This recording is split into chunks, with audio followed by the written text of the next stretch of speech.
Hello Z, hello Z. We're doing something a little different today. I am in the production office at church, but I quickly wanted to do a review. I'm reading Her Mother's Hope by Francine Rivers.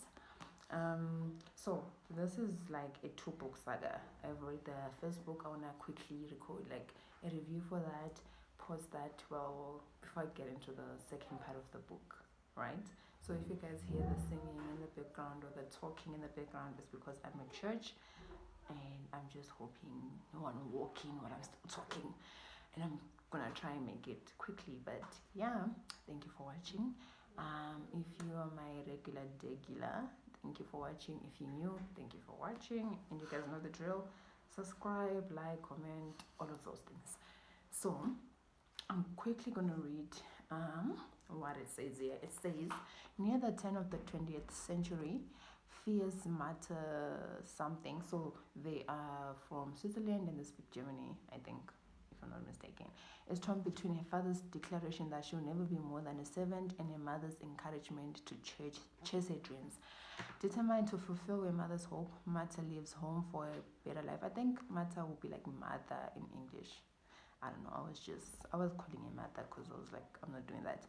Young and alone, she earns her way with a series of housekeeping and cooking jobs that bring her ever closer to a dream of owning a inn, like a boarding house. Heartbreaking news from home strengthens the mother's resolve as she moves to England and eventually to Canada. There she meets her Islam, Nicholas. I'm guessing this will be Nicholas. Wow, something. Even just as committed as she to forging a better life in the new place. But nothing has prepared her for the sacrifices she must make for marriage and motherhood as she travels first to the Canadian wilderness and finally to the dusty Central Valley of California to raise a family. Martha's hope is to give her children a better life, but experience has taught her that only the strong survive. Her tough love is often misunderstood, especially by her oldest daughter, Hilda Mara, who craves a mother's acceptance. Amid the drama of World War II, Hildy falls in love and begins a family of her own. But unexpected and tragic events force mother and daughter to face their own shortcomings and the ever-widening chasm that threatens to separate them forever. So, I read mother's story, right? And from that get-go, bruh, like we literally once you read the first chapter, her dad is just finished hitting her or whatever, and they're going to church and she has like a black eye, and the dad is like, when people ask what happened, I'm just gonna tell them you're clumsy. So we already get those claims at the dad. We don't like him, right? We do not like the dad. He's physically abusive to mother, literally to just hate to mother. He says she's not pretty, so she will not amount to anything. And the reason why she gets beaten in the first place, let me tell you, is because she did so well at school. She did better than her brother. So her father's like, you are embarrassing my son, so I am going to hit you. Like, he's steady doing nonsense, but they go to church, they're a Christian family. So the dad is abusive.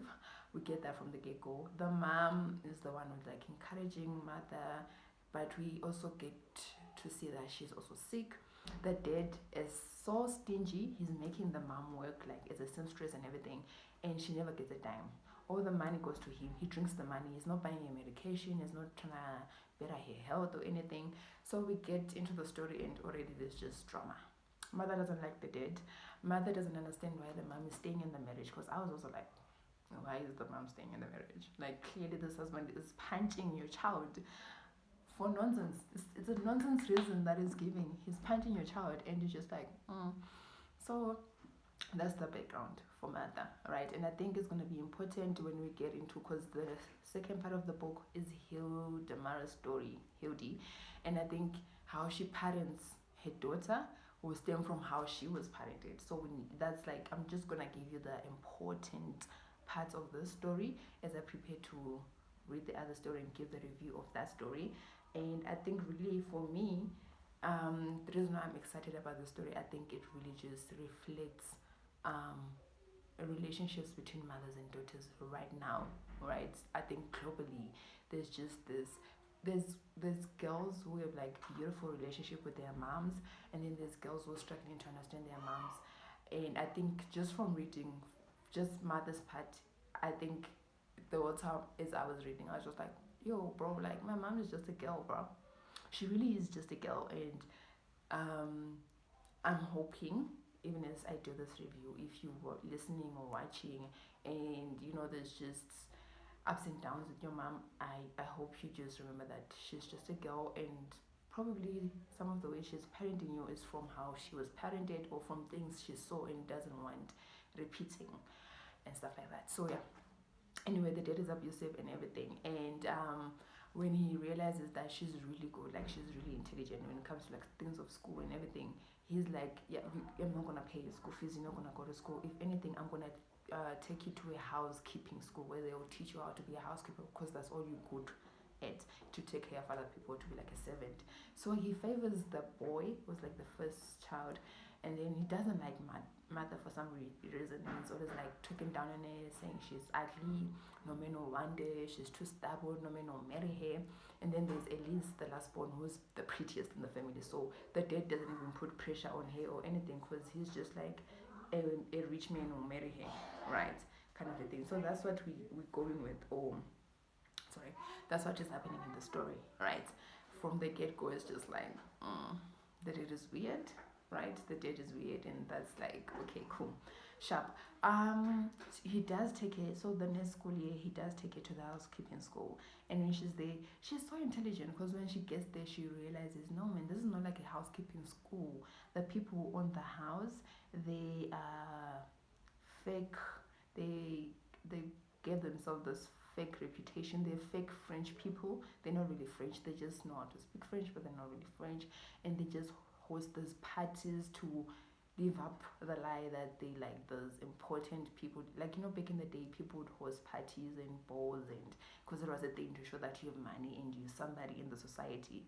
So when they host these parties, they pretend they're training the girls. The whole time they're using the girls as free labor, because the girls actually paid to work there.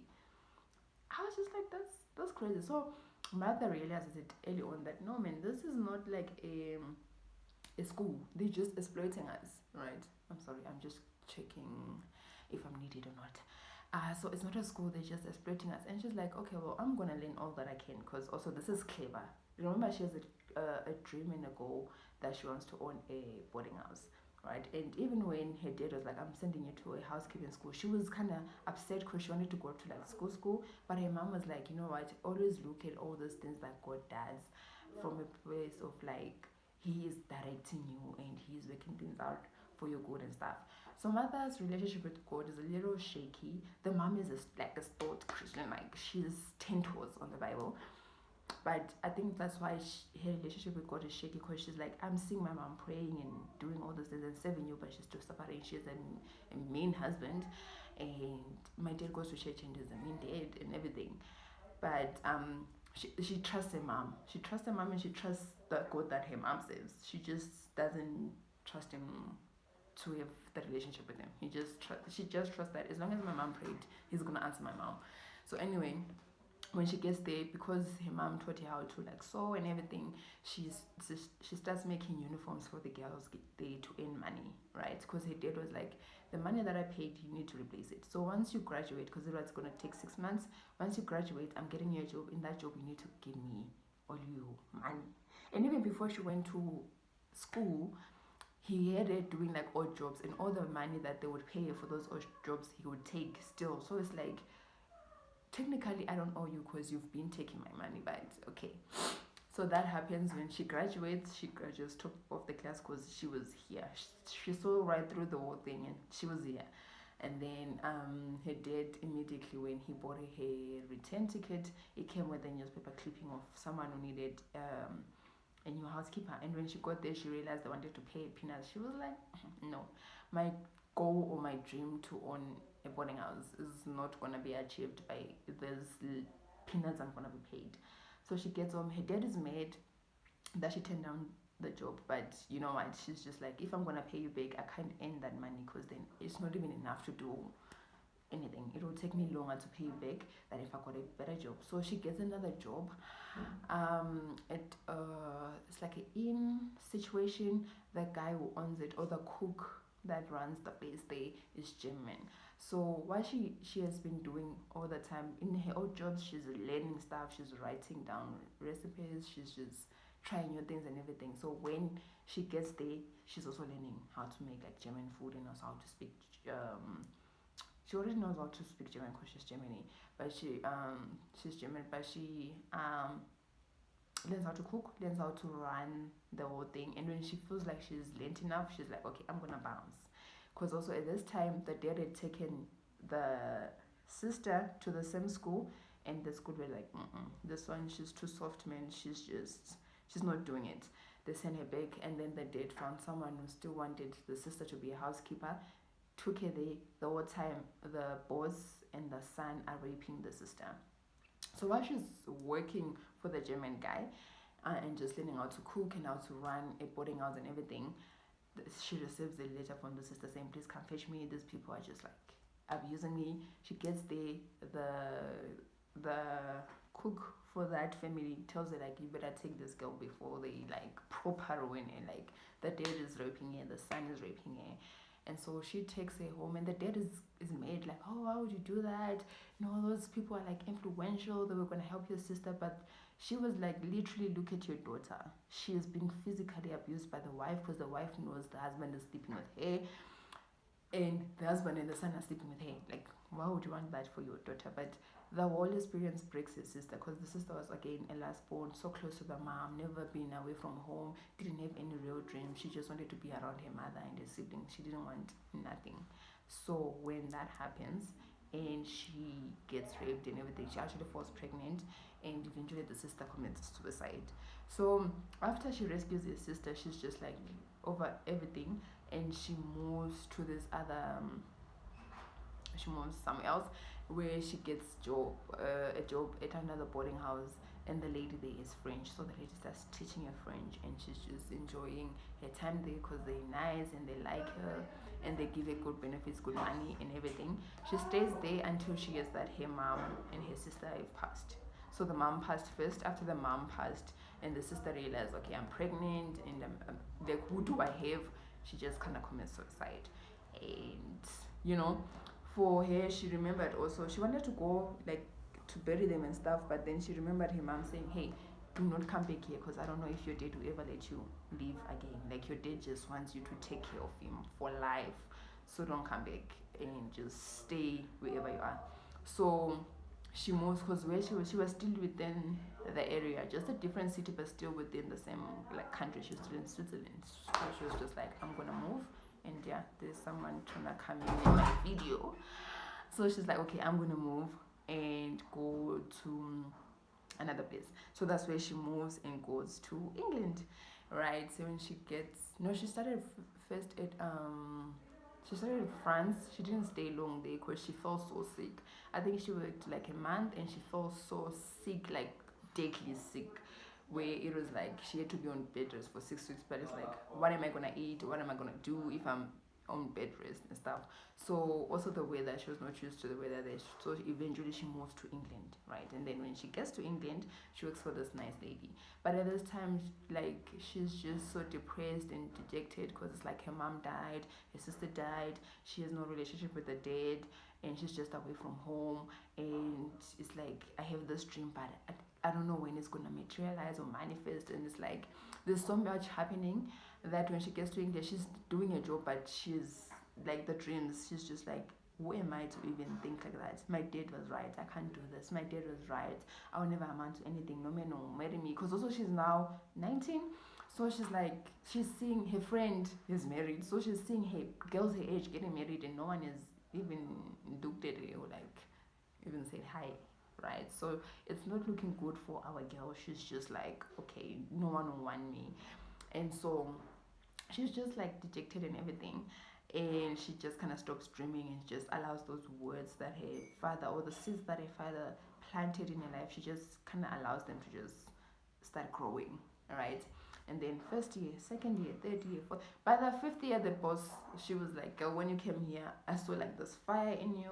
Like I like it because there she learned English. Remember from the previous job, she learned French, so she spoke German, French, and now she can speak English, right? Because she wanted to know how to speak a lot of languages so that her boarding house could be like, you know, top notch and stuff. So her boss there was like, you've learned, I thought you were just gonna stay long enough to learn English and stuff. Like you can read English, you can speak it, you are literally a stellar servant. But the reason why I hired you was because of the fire and the zeal I saw in you. I knew you could like do a lot in this life. So what's happening?" And then she was just like, I don't know, my mom and this. And then the lady's like, well, your mom wouldn't want you here mopping and soaping and just being somehow.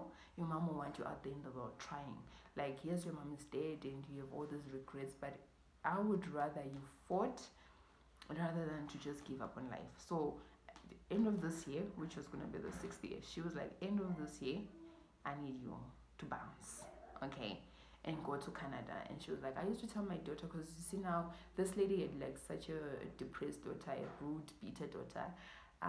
She had turned down a lot of marriage proposals because she had this dream that she'll marry like this Prince Charming situation. Prince Charming never came. Now she was looking for any man, anything that breathed and was a man. She was like, I'm cool with that, and she wasn't getting it. So the mom was like, I used to advise my daughter to just marry a good man. She wanted this rich man and she never got it. I want you to go to Canada, there's good men there. Get yourself a man and pursue your dreams, right? So she's like, I'm just gonna go to Canada for my dreams. A man, my dad already said, I'm too stubborn, no man will want me, I'm too ugly, no man will want me. So she wasn't thinking man. But anyway, she had saved enough money because she was just saving the money, but she didn't have the plans and the goals. So she's like, okay, since I've saved enough money, I'm just gonna go and I'm gonna get a boarding house. And she does that literally a weekend. She sees a house she likes. It used to be a brothel. A prostitute had died there and no one in the area who knew was buying it. So she bought it. She knew someone had died there, but she bought it for like a young discount. She was here. She was like, because someone died here and I know no one wants this is how much I'm gonna offer you.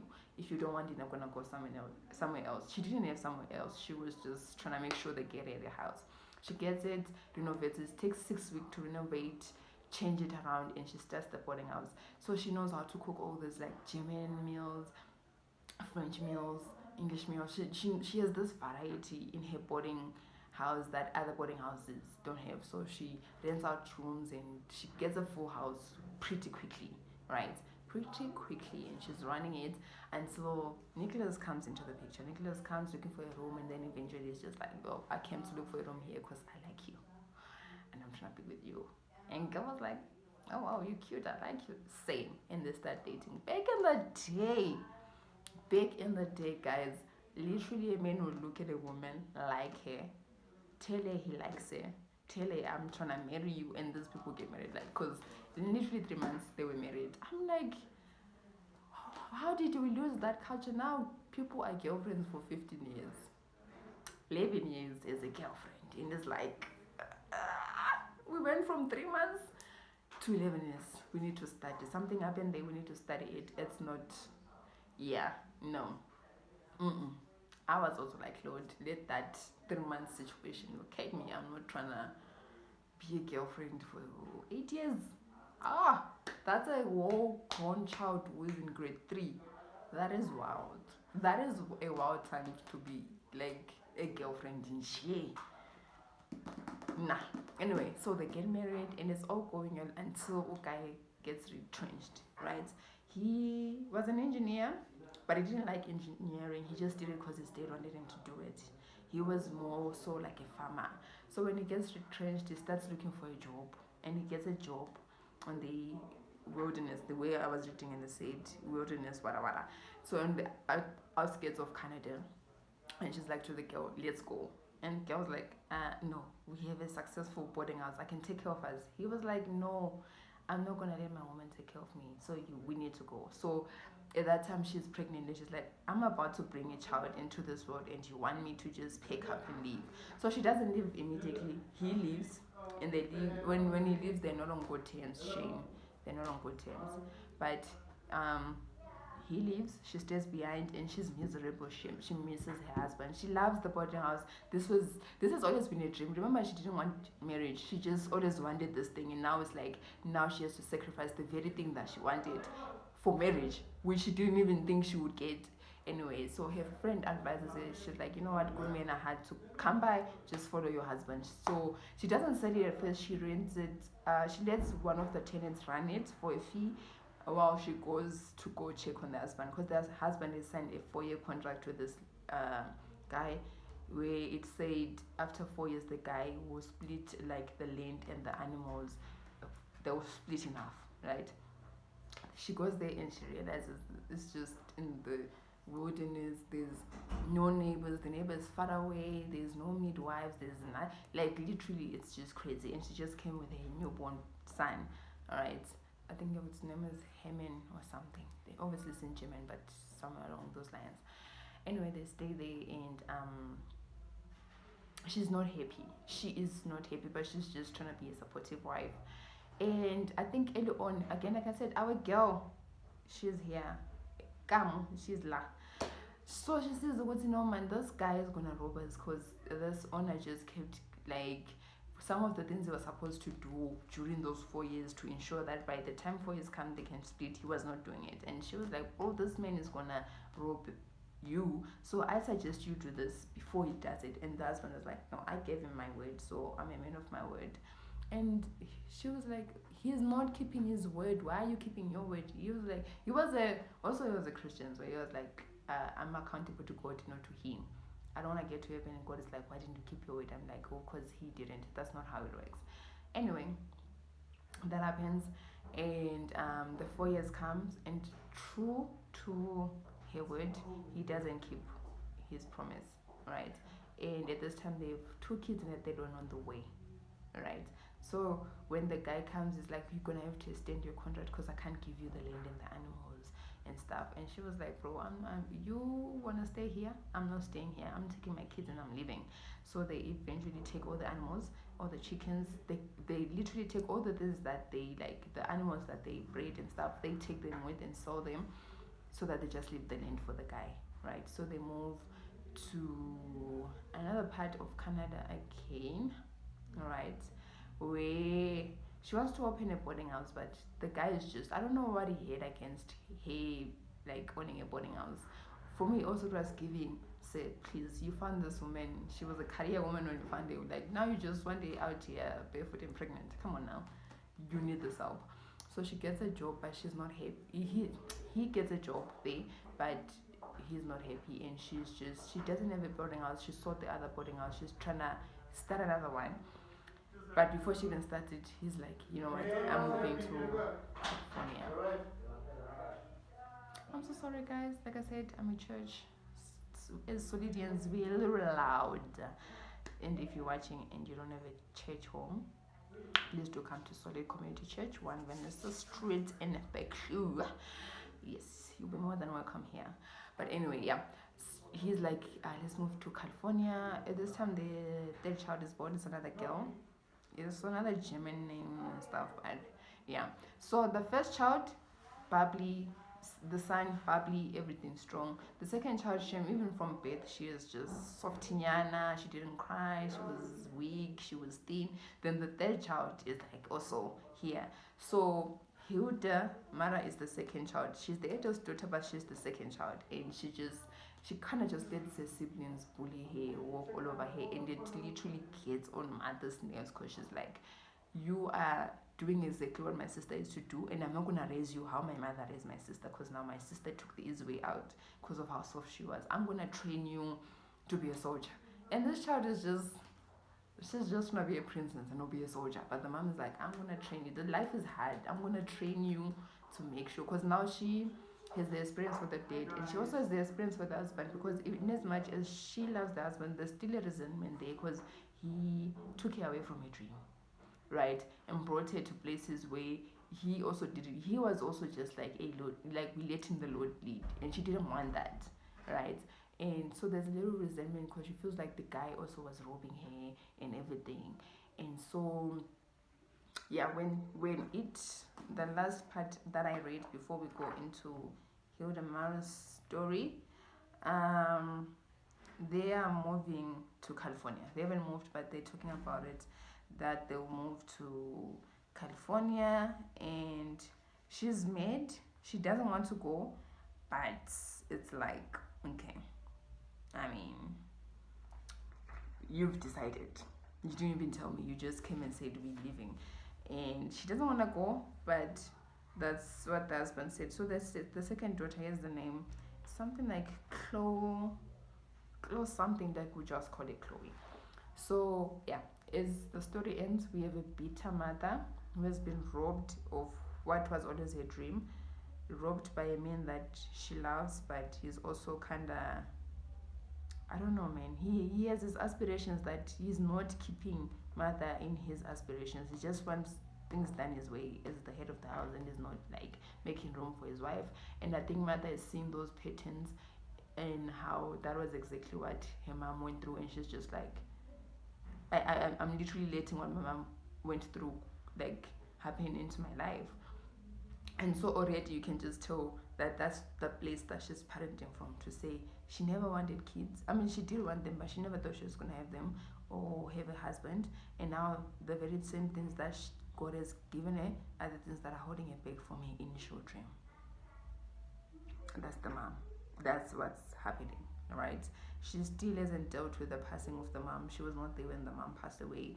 She was not there when the sister committed suicide, and she carries a burden to say, hey, I should have been there, or I should have done something, because I knew she was weak. So there's still that burden. And now there's a husband she loves but also doesn't like most of the time, because he just stays making decisions that don't favor her at all, or favor her dreams at all. So that was the first book. I'm just highlighting those things because those are the things that I think the second book is gonna build up on. So I mean, it's one book, but it's like, you get what I'm saying. And judging by how, like, you see, this is the first one, this is the second one, I'm guessing there's gonna be more here.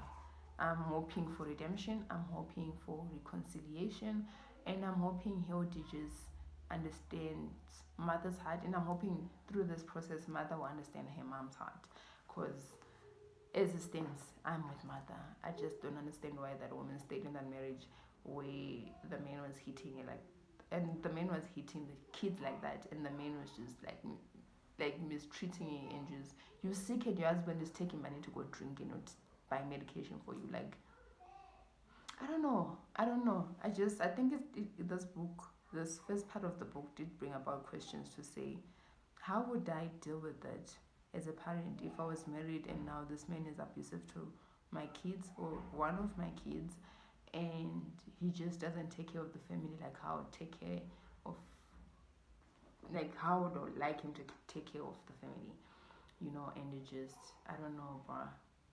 I don't know, I don't want to lie, it felt somehow for me, because I also don't know if I would stay or I would go. Because again, this woman is a Christian, there's this commitment that she's made, she also knows a different version of this man from before all those things happened, and it's like, what would I do?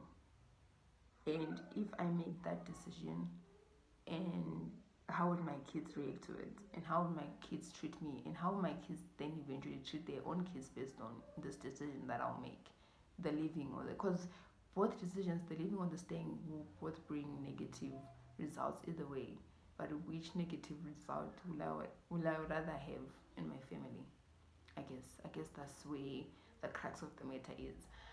But yeah, that's book one. I am going to record book two,